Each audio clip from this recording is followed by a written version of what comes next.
BFM Business. Vos placements, nos conseils, BFM Bourse. Guillaume Sommerer.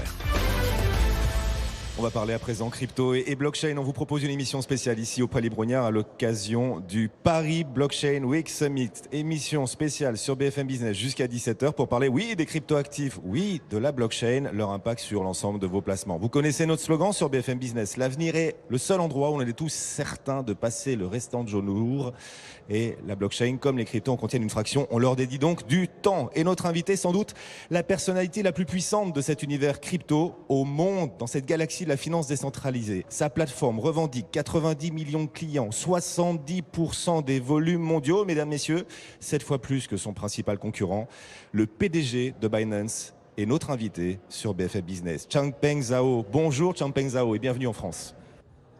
Merci de m'accueillir, c'est un grand honneur. Changpeng Zhao, alias CZ pour la communauté crypto, l'un des principaux bâtisseurs, c'est vrai, de cette nouvelle finance qui émerge, l'un des hommes les plus riches au monde aussi, dans l'univers crypto, la blockchain, la finance décentralisée. Pour vous interroger, à mes côtés, deux experts bien connus de l'écosystème en France. Raphaël Bloch, bonjour Raphaël. Bonjour Guillaume. Journaliste cofondateur du nouveau média crypto, The Big Whale, et bienvenue, et le plus populaire des youtubeurs francophones, Owen Simonin, s'il fallait le nommer. Bonjour Owen. Bonjour Guillaume. Alias Asher et sa chaîne YouTube. Il sera intéressant d'ailleurs de vous entendre dialoguer tous les deux, puisque Owen est aussi à la tête de la société Just Mining et donc un entrepreneur engagé de l'écosystème français. CZ, êtes-vous prêt?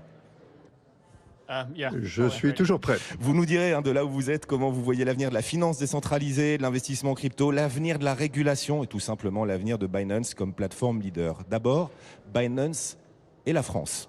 C'est votre annonce du jour. Vous venez d'annoncer la création d'un incubateur à Station F au cœur de Paris, dans le 13e arrondissement. Vous allez ouvrir des bureaux aussi dans la capitale française. Vous allez employer de plus en plus de monde. Toute une série d'annonces qui, Changpeng Zhao, sonne comme une déclaration d'amour à la France. Quelles sont vos ambitions en France, pour Binance en France, et pourquoi la France?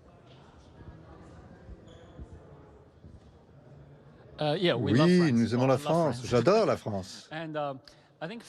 Je crois que la France associe de manière originale un fort gouvernement qui comprend l'entreprise, qui est en faveur des entreprises et en faveur de crypto et des innovations, et qui associe à cela beaucoup de talents technologiques, ingénierie, mathématiques. Et c'est aussi un des pays du G7, une des plus fortes économies au monde. Et puis, je crois que la France sera le leader de l'adoption crypto en Europe. Nous pensons que la France est l'un des meilleurs endroits où se trouver pour crypto, pour ce secteur. Il n'y a pas d'amour, comme on dit en France, il n'y a que des preuves d'amour. Quelles sont vos preuves d'amour à la France, les annonces que vous faites aujourd'hui à l'occasion de ce passage à Paris? Je crois que la France a déjà une réglementation claire en matière de crypto depuis 2017. Les régulateurs français sont stricts, mais en même temps ils sont progressistes, et le fait que cette conférence se tienne ici aujourd'hui le montre bien. On a pu mettre notre petite affiche We Love Binance sur l'édifice, merci. Et Martine, avant cela, a obtenu l'autorisation des régulateurs qui sont de l'autre côté de la rue et qui nous regardent. Donc des petites choses comme ça montrent que les régulateurs ici sont très progressistes. Oui.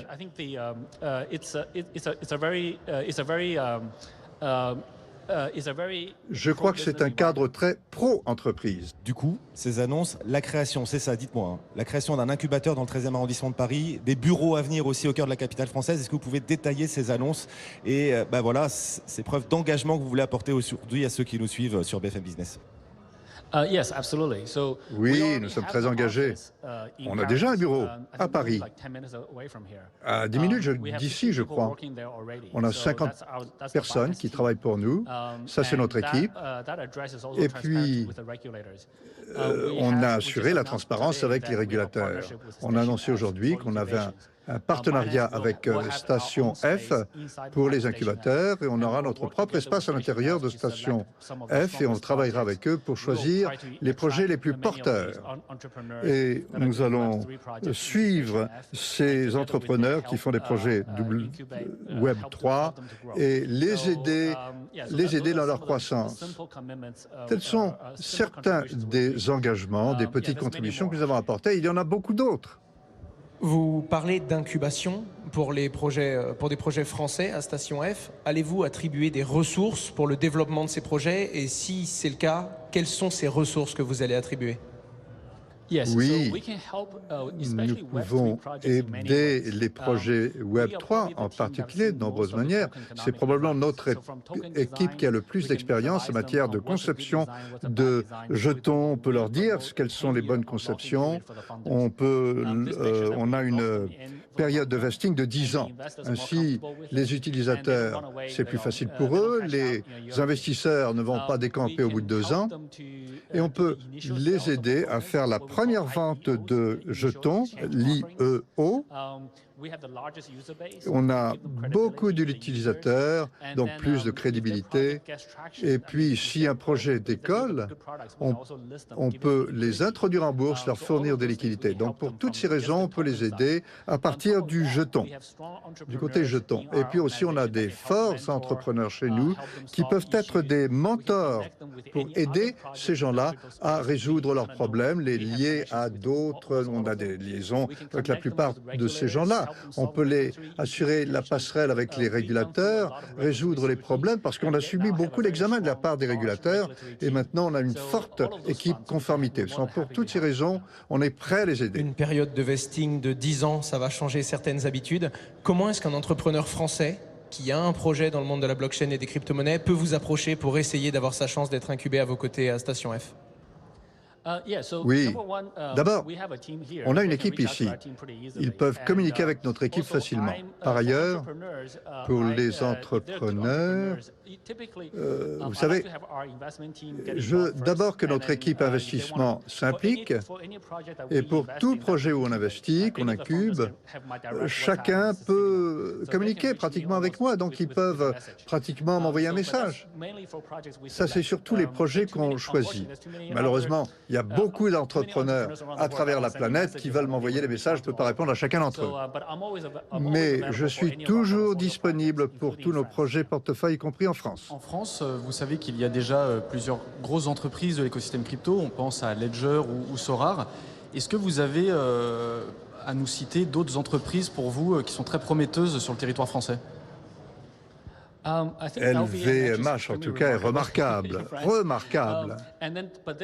Mais il y a beaucoup d'autres sociétés technologiques, Ledger, l'une des plus importantes, avec des portefeuilles déjà en place. Ils sont basés à Paris, ils sont français, et ils ont en place un portefeuille d'auto-garde. Donc il y a beaucoup de ces joueurs en France et nous voulons qu'ils croissent davantage. Nous pensons que la France a énormément de talent. Si on considère les 10 personnes les plus riches au monde, il y en a 9 aux États-Unis, une en France seulement, et ce n'est pas une société technologique. Donc on veut davantage de sociétés technologiques en France. Aujourd'hui, on utilise l'Internet, Google, Twitter, Amazon, tout ça. Ce sont les sociétés américaines. Nous voulons davantage de ces entreprises dans le monde Web3 en France. Sur un autre plan, vous savez qu'en France, il y a le fameux statut de PSAN, un prestataire de services sur actifs numériques. Où en êtes-vous dans votre démarche? Est-ce que vous avez demandé à être enregistré? Est-ce que vous allez demander l'agrément en France? Oui. Nous voulons, bien sûr, cette autorisation et nous avons lancé la demande d'autorisation en France. Je ne connais pas bien le calendrier, mais nous voulons cette licence. C'est une question de semaines, de mois? Je ne sais pas avec précision. Nous n'avons pas le plein contrôle du calendrier, ça dépend aussi des régulateurs, mais le processus est lancé et je crois qu'il se déroule bien. Quel rapport entretiendrez-vous le jour où vous aurez peut-être, on l'espère pour vous, ce statut PSAN? Quel rapport entretiendrez-vous avec les autres PSAN du marché français? Est-ce que de par votre taille, votre gigantisme, vous ne pensez pas que vous risquez de leur couper un peu quand même l'herbe sous le pied sur ce marché? Non, je ne le crois pas. Je crois qu'actuellement, l'industrie crypto est si faible, il y a tellement de potentiel de croissance. À l'échelle mondiale, l'adoption crypto, c'est de l'ordre de 3 à 5%. Et sur ces 3 à 5%, donc 3 ou 5 personnes sur 100 qui ont des actifs crypto, et ils n'ont qu'une petite proportion de leurs actifs, sans doute moins de 10% en crypto. Donc, de tous ces points de vue, c'est pas la peine de se battre sur les 3 ou 5% du marché. Il faut au contraire augmenter le marché pour faire passer à 30%, 80%. Donc, nous pensons qu'il est prioritaire d'augmenter l'industrie et pour cela, il faut avoir beaucoup d'acteurs. Donc, nous investissons dans d'autres bourses locales et nous les aidons dans leur croissance. Nous voulons assurer leur croissance et nous voulons que ces portefeuilles d'auto-garde, nous voulons être leurs partenaires, nous voulons être partenaires de Langer, nous voulons promouvoir l'ensemble de l'industrie. Nous ne voulons pas être un monopole, parce que crypto, ça ne marche pas avec un seul prestataire. En fait, il y a des milliers de bourses à travers le monde et nous sommes simplement l'une des plus grandes. Donc finalement, vous êtes plus dans une approche qui vous pousserait à créer des passerelles avec les acteurs français et européens plutôt que d'être dans une stratégie d'acquisition d'acteurs étrangers. Mais nous ne sommes pas du tout opposés au M&A et des investissements où nous serions actionnaires minoritaires. Nous sommes ouverts à tout ça. On a différentes filières. On peut investir dans les acteurs, être des acteurs, et puis faire des offres en même temps. Binance a à l'intérieur à plusieurs équipes qui sont en concurrence et qui se marchent sur les pieds. Pour un produit, on peut avoir 3 équipes qui sont en concurrence. Un qui commence à faire ceci, l'autre qui va redéfinir ses objectifs. Donc on a plusieurs équipes sur un projet. Nous pensons que plus il y a d'options pour l'utilisateur, en fin de compte, l'utilisateur va choisir les meilleures options. Donc on suit toujours différentes initiatives en même temps.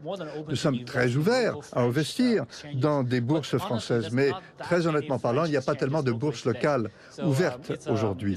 Donc c'est un marché qui débute et nous voulons davantage d'acteurs. On le rappelle, Changpeng Zhao, CZ, le PDG de Binance, est notre invité exceptionnel aujourd'hui sur BFM Business. Merci d'avoir répondu à notre invitation. Vous annoncez tous ces investissements, un incubateur à Station F, de nouveaux bureaux à Paris, des emplois créés à l'avenir et davantage par Binance. Très bien. Est-ce que tout cela est conditionné au résultat de la présidentielle qui se joue? Vous intervenez, vous faites ces annonces en pleine présidentielle. Est-ce que le résultat de cette présidentielle pourrait impacter ces annonces que vous faites aujourd'hui? Est-ce que ces annonces sont au contraire inconditionnelles? Non, j'espère que ça ne dépendra pas de ça. Je crois que, quel que soit le président, un gouvernement doit être en faveur de la croissance. C'est important pour chaque citoyen.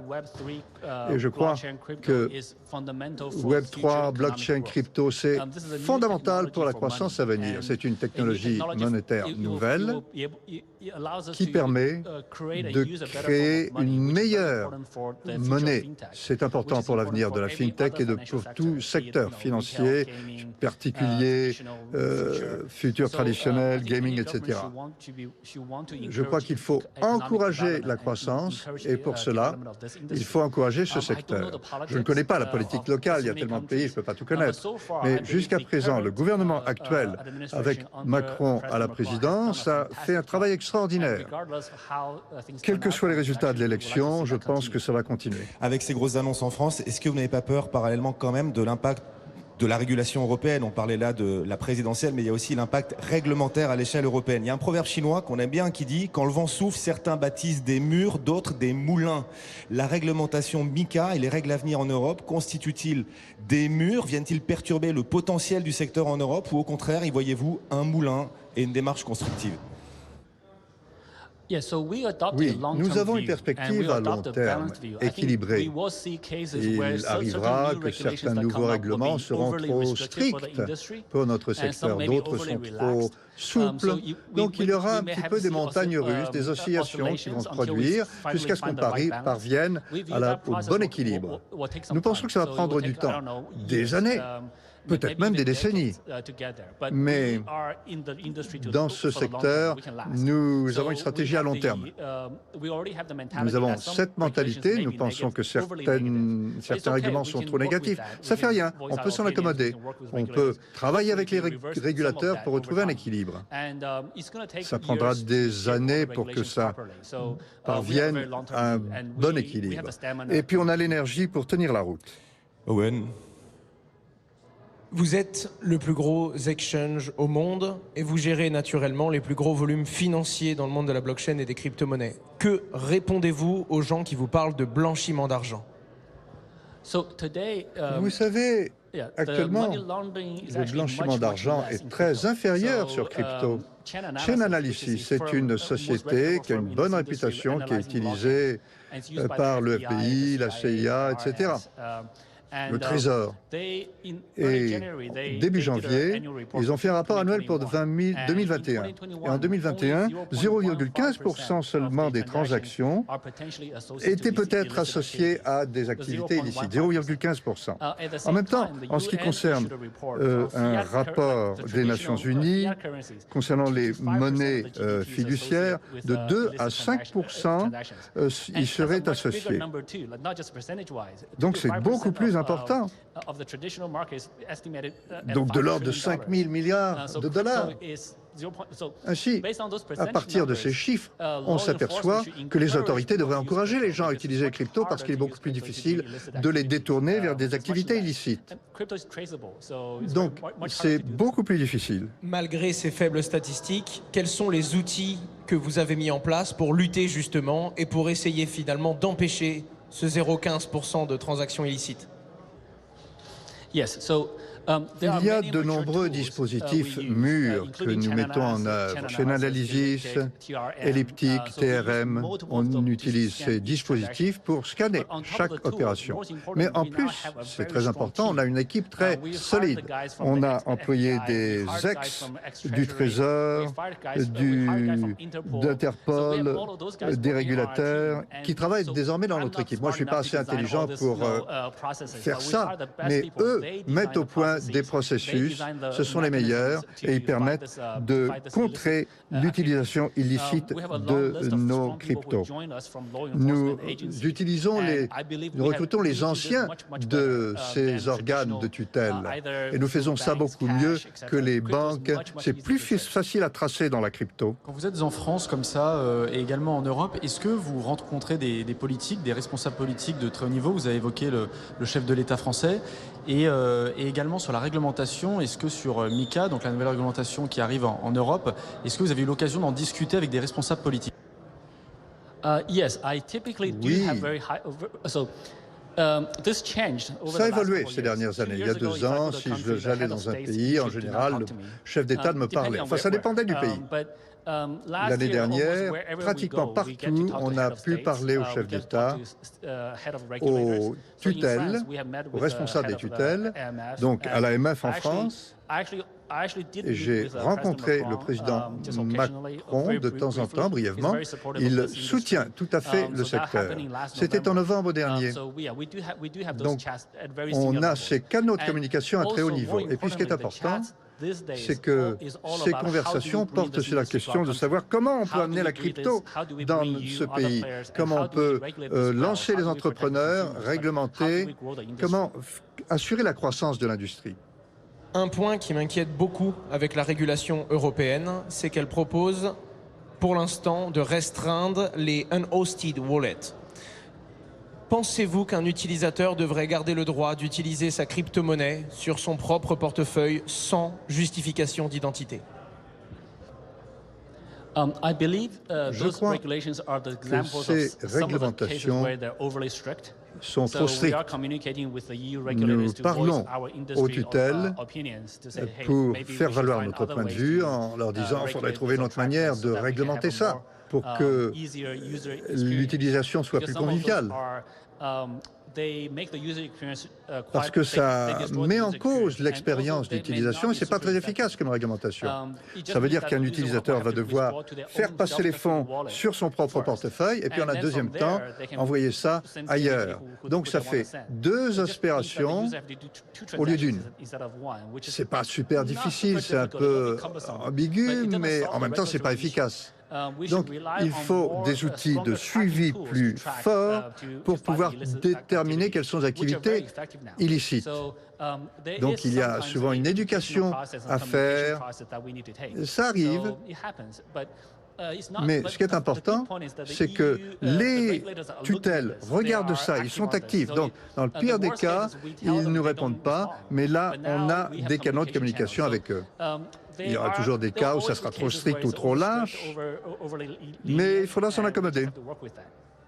On est ensemble sur BFM Business, on arrive presque à la moitié de cet entretien. On vous rappelle notre prestigieuse invitée, Changpeng Zhao, le PDG de Binance, nous accompagne. Binance, c'est simple, 90 millions d'utilisateurs revendiqués, 7 fois plus que son principal concurrent, 70% du volume mondial dans cet univers crypto, finance décentralisée. Un univers, Changpeng Zhao, qui porte sa part d'ombre, comme tous les univers, sa part de lumière aussi, voire de fantasmes et de rêves, d'espoir. Pourquoi les États doivent-ils prêter autant attention à votre écosystème? Vous êtes l'une des salles des machines de ce monde, cette nouvelle finance qui tente de se construire. Quels sont les potentiels de transformation des cryptos, de la blockchain, de la DeFi? Si on devait donner des exemples concrets de ce que tout cet univers pourrait, ainsi que le Web3, concrètement transformer et changer dans le monde. Je crois qu'il n'y a un impact fondamental que cette technologie pourrait avoir. L'Internet a démocratisé l'information. Cette techno pourrait démocratiser l'accès aux services financiers à l'argent et beaucoup d'autres choses encore. Et donc, ça a des retombées énormes sur l'économie, sur le bien-être des gens. Je crois que c'est normal que les gens s'y intéressent. Cela montre qu'il y a un impact, qu'il y a une contribution éventuelle de cette industrie à la société. Nous avons eu la chance de commencer au bon moment. On avait un bon produit, un bon service aux clients et un bon équilibre, et les gens nous ont fait confiance. Et nous voulons continuer de faire partie de cette évolution. Binance a une approche mondiale, comme vous l'avez rappelé, vous êtes présent à peu près partout sur la planète. Aujourd'hui, en 2022, quelle est pour vous la région la plus dynamique au niveau des cryptos? Il y a pas mal de régions à travers le monde. Dubaï, Bahreïn, le Moyen-Orient a été très progressif ces derniers mois. Ils ont évolué très rapidement. La France se débrouille très bien en organisant des conférences comme celle-ci, et puis la communication avec les tutelles a été très positive. Et puis il y a d'autres pays en Europe tels que le Portugal qui est très pro-crypto, Gibraltar, la Suède, la Suisse est pro-crypto depuis longtemps. En Amérique latine, il y a le Salvador qui a reconnu le cours légal du crypto. Et puis, ces derniers mois, j'ai été au Brésil, en Argentine, en Uruguay. Aucun de ces pays n'est anti-crypto. Donc il y a une évolution. Et nous sommes très optimistes par rapport à l'avenir de ce secteur. Nous voulons continuer de travailler encore davantage avec différents pays. Je voudrais vous dire que je vais passer l'été à Paris cette année. On est en plein conflit toujours en Ukraine. Vous voyez un impact de cette guerre, je ne sais pas, sur le marché ukrainien par exemple, un rapport aux cryptos qui évolue, vous voyez ça peut-être sur les volumes, en Russie peut-être éventuellement aussi. Enfin, est-ce que là-dessus, vous pouvez nous apporter un point de vue sur l'impact de ce conflit, mais par le prisme crypto, blockchain, etc. Oui, sur la guerre en Ukraine, deux, trois choses. D'abord, nous sommes complètement contre la guerre, contre les dictateurs qui commencent des guerres. La guerre, c'est le mal absolu. Donc nous sommes très en faveur de cette population ukrainienne et c'est pour ça qu'on a travaillé pour les aider. Nous sommes, je crois que nous sommes la seule entreprise qui a donné plus de 10 millions de dollars et nous allons augmenter cette contribution. J'ai parlé avec le ministre de l'activité numérique en Ukraine la semaine dernière. On a évoqué différentes initiatives pour aider. En fait, l'Ukraine va à fond la caisse sur l'adoption de crypto. Même avant la guerre, ils étaient très pro-crypto. Alors, les sanctions. Ce n'est pas nous qui faisons les règles. Nous respectons les règles. Si quelqu'un est sur la liste de sanctions, nous ne travaillons pas avec eux. Mais on n'a pas trouvé de ces personnes sanctionnées dans notre clientèle parce qu'on les avait éliminées auparavant. Je crois qu'ils étaient liés surtout au PEP. Nous ne sommes pas contre qui que ce soit, ni contre les Russes ordinaires. Il ne nous appartient pas de faire les règles. Les règles sont déterminé à un niveau très élevé du gouvernement, avec un soutien législatif, militaire et policier. Je ne peux pas dire tout d'un coup, on va bloquer les actifs russes, par exemple. Je ne peux pas non plus dire, un de ces jours, on va bloquer les actifs français. Ça serait criminel. Donc, on ne s'est pas en mesure de prendre ces décisions. Si l'Europe aboutit à des sanctions plus dures, nous les respecterons. Mais d'un point de vue plus fondamental, nous voulons aider les gens des deux côtés, quand nous le pouvons. Oui. Dernière question sur cet aspect un peu géopolitique des choses. La Chine, beaucoup de confinement encore en Chine. Shanghai reste en grande partie confiné par exemple. On a vu dans un pays comme la France que le premier confinement a poussé un certain nombre d'investisseurs à plus investir en bourse, mais aussi en crypto. En Chine, c'est un phénomène que vous observez. Puis quel rapport vous estimez que la Chine a à Binance et Binance à la Chine? Le confinement à Shanghai, c'est surtout à cause du Covid. Il n'y a pas vraiment de corrélation pour le moment. La Chine a interdit depuis plusieurs années la crypto ou la production de crypto. Il n'y a pas eu beaucoup d'activités crypto en Chine de toute manière, en tout cas pas à notre connaissance. On ne voit pas de Chinois sur ce secteur. Comme Google, Twitter et les autres, notre domaine Binance.com est interdit en Chine et les Chinois ne peuvent pas y faire appel directement. Le confinement actuellement, j'ai des amis à Shanghai qui me disent « Ah, c'est trop strict, on n'arrive pas à se nourrir, à nous nourrir ». C'est vrai pour certaines personnes, mais globalement, ce n'est pas une très bonne situation. On espère qu'ils vont pouvoir dépasser ces problèmes et que le confinement se terminera. En tant que responsable de Binance, vous dirigez donc la plus grosse plateforme de la planète. Vous savez que les enjeux de sécurité sont considérables. Il y a régulièrement des hacks de plateformes. Si vous deviez vous mettre une note de 1 à 10 sur la sécurité, à quel niveau vous pourriez vous situer? Je crois qu'on se situerait aux alentours de 9,999. Bref, très haut. La sécurité, ça ne peut pas être à 100%. Donc, si on travaille sur cette terre, on aura toujours des problèmes. Et les bourses ne seront jamais sûres à 100%. En même temps, on utilise une démarche en couche pour la sécurité. Par exemple, sur le portefeuille, c'est ce qui intéresse la plupart des gens. On a de l'ordre de 13 couches de sécurité. Donc, si un hacker va à la couche 3, il peut chaparder 100 millions. Et même s'ils peuvent aller jusque-là, on ne fera pas faillite. On peut encore tenir le coup. On a ce qu'on appelle un honeypot, mais ce n'est pas un honeypot, en fait, c'est de l'argent réel. Et pour que les gens se rendent compte, vous investissez à peu près combien par an sur ces questions justement de sécurité pour protéger les actifs de vos clients? Nous investissons actuellement de l'ordre pas loin d'1 milliard de dollars. C'était dans les centaines de millions, mais actuellement, je crois qu'on est à 1 milliard de dollars. C'est aussi pour cela que les bourses ont de forts effets réseau. Plus on est gros, plus on a des effets. Parce qu'on a des économies d'échelle, tandis que les petites bourses ne peuvent pas investir tellement et leurs systèmes sont sans doute moins sûrs. On a des économies d'échelle, ainsi. Je crois que c'est de l'ordre de 1 milliard de dollars actuellement. On s'en rend compte à travers les comportements utilisateurs. C'est très souvent les comportements des users d'une plateforme qui laissent des failles et qui permettent à des gens de dérober des fonds. Pensez-vous continuer d'accentuer la sécurité à travers Binance Academy afin de donner les best practices aux utilisateurs pour protéger leur argent sur la plateforme? Oui, je ne suis pas sûr d'avoir bien compris la question, mais il y a différents cas.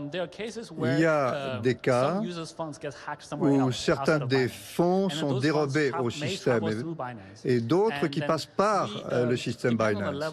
Ça va dépendre aussi du niveau. Si c'est un cas important, on a des équipes pour suivre ces fonds. Et puis, je vous ai parlé d'outils tels que Chain Analysis, TRM, etc., qui suivent ces fonds. Si ces fonds arrivent sur notre plateforme, ces outils vont nous avertir. Bon, ce n'est pas encore une sécurité à 100%. Si c'est une petite faille, une petite escroquerie, on ne sera pas forcément au courant. En fait, on dépend des utilisateurs pour qu'ils nous en parlent au moment où ça arrive, pour qu'on puisse mettre ces opérations sur la liste de suivi et la liste noire. Et c'est important pour vous de continuer l'éducation de ces utilisateurs via Binance Academy pour leur donner les meilleurs réflexes pour protéger leur compte? Oui, tout à fait. Donc, l'éducation, c'est extrêmement important pour les utilisateurs. C'est pour ça qu'on a plusieurs programmes d'éducation. On a la Binance Academy qui a lancé des centaines d'articles traduits en une trentaine de langues, dont le français et l'espagnol, etc., pour que les gens comprennent les implications sûreté de la crypto. Et puis à l'Académie, on a ce qu'on appelle le Binance Masterclass en personne. Et l'année avant le Corona, on a eu 350 classes. Donc chaque jour, il y avait une classe. On a fait ça dans une région pilote en Afrique et à chaque classe assistaient plusieurs centaines de personnes. Pendant le Covid, on était en ligne avec de 1000 à 2000 personnes. Donc c'est quelqu'un qui va évoquer différents sujets, essentiellement des questions de sécurité très fondamentales. Nous travaillons avec des universités, notamment à Paris et d'autres pays d'Europe. Il s'agit de cours universitaires qui sont introduits chez nous et qui nous permettent d'enseigner ce qu'on sait. On a aussi un programme de bourse. On donne des bourses à des gens pour qu'ils aillent à l'université et avec une exigence supplémentaire, passer un test blockchain. Donc on a différentes initiatives, différents fers au feu. Et ça, il faut le poursuivre, il faut continuer d'investir là-dedans. Raphaël. Oui, dans le Palais Brongniart, bon, vous savez qu'il y a encore quelques années se trouvait la Bourse de Paris. Aujourd'hui, comment vous voyez en fait votre relation avec les acteurs de la finance traditionnelle, les acteurs financiers comme Euronext, on pense aussi au NYSE à New York? À New York, beaucoup des établissements traditionnels entrent dans la crypto. Dans différents pays, les réglementations sont différentes. À New York, c'est les États-Unis, c'est la tutelle américaine. Moi, je ne passe pas tellement de temps là-dessus. Mais il y a de plus en plus d'établissements traditionnels qui viennent à la crypto. Et ce sont des prestataires de services, très souvent, pas seulement les bourses. Nous voudrions travailler avec eux pour leur donner de la formation et leur permettre de travailler avec notre bourse crypto. Nous avons des partenariats, mais pas de très grande importance pour le moment. Donc on va continuer de travailler avec les prestataires financiers traditionnels. Pas seulement des partenariats, nous voulons investir chez eux, devenir actionnaires et nous sommes ouverts à des alliances de manière à les amener à travailler dans la Web 3. Wall Street, ça pourrait vous intéresser? Une cotation à Wall Street? Oui. Wall Street, c'est très intéressant, mais aux États-Unis, il y a beaucoup d'acteurs. Kraken, et j'en passe. Finance US.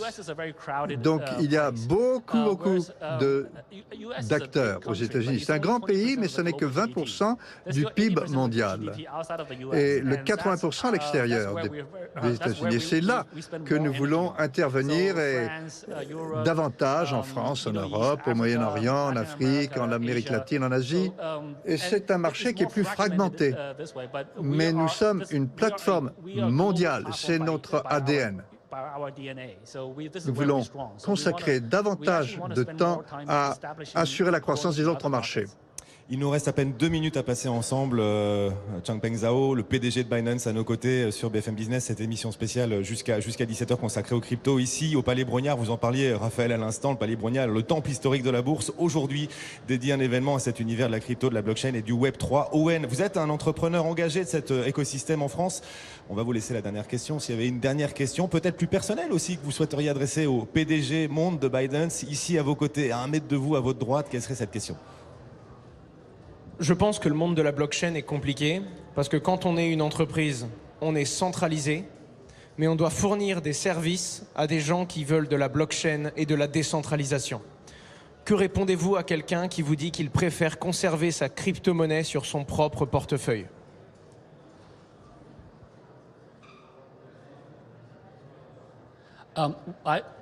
Nous y sommes très favorables. Nous voulons qu'ils gardent leur crypto sur leur portefeuille. Si vous êtes capable de le faire, pourquoi pas? Si vous avez, en général, ce sont des gens qui ont les connaissances, les capacités techniques. C'est une meilleure démarche pour eux. Le problème, c'est qu'actuellement, il y a beaucoup de gens qui n'ont pas cette capacité de garder leur propre crypto. C'est la majorité des gens. Et pour que ça soit sûr, il faut que l'ordinateur ne soit pas attaqué par un virus. Il faut qu'on perde pas l'ordinateur, il faut qu'on ait un backup, une clé privée, et si vous décédez, il faut léguer ça à vos enfants, et c'est très difficile à faire. Tandis que sur une bourse centralisée, vous avez un mot de passe, vous avez un dispositif de soutien, il y a des manières de récupérer le compte, etc. Mais les gens qui ont les capacités techniques de garder ça sur leur propre portefeuille, nous l'encourageons. Et nous avons aussi un produit qui s'appelle Trust Wallet sur ce créneau et qui est le plus téléchargé. Téléchargé sur de l'ordre de 50 millions d'ordinateurs. Donc, ce n'est pas un petit produit. Donc, nous encourageons les deux voies. Si vous êtes un trader, oui, il faut garder votre trading sur la bourse, mais dans ce sens-là, si vous pouvez le faire, gardez-le. Peut-être une dernière question, Sizi, en quelques secondes, et la réponse sera rapide. Tout le monde se demande où est-ce que vous allez installer votre siège mondial, si ça va être en Asie, aux États-Unis ou en Europe. Est-ce que ça pourrait même être éventuellement en France? Je crois que Paris sera sûrement notre siège régional pour l'Europe. Nous aurons différents sièges régionaux à travers la planète. Ce terme de siège mondial, c'est très virtuel, c'est très vague. En fait, c'est la société mère qui peut être basée n'importe où. Le sens de siège est différent pour la plupart des gens. En général, ça veut dire c'est là que se trouve la direction. Alors, cet été, je serai basé à Paris. Je voyagerai bien sûr, mais je serai souvent à Paris. Donc, vu sous cet angle, je passerai beaucoup de temps à Paris. Bienvenue. Merci beaucoup, Changpeng Zhao. Sizi, pour voilà, les intimes, le PDG de Binance nous accompagnait. Merci d'être passé nous voir ici à Paris et sur BFM Business. Merci beaucoup. Merci beaucoup. À très bientôt. Merci à mes deux acolytes, Raphaël Bloch et ce nouveau média crypto, The Big Whale. Et bon vent à la baleine, alors, Raphaël. Merci beaucoup. Owen Simonin aussi qui nous accompagnait. Merci beaucoup, Owen. Asher, sa chaîne YouTube, 500 et quelques mille abonnés. Sa société Just Mining. On se retrouve dans un instant pour la suite de cette édition spéciale consacrée aux crypto et à la blockchain à l'occasion du Paris Blockchain Week Summit sur BFM Business. À tout de suite.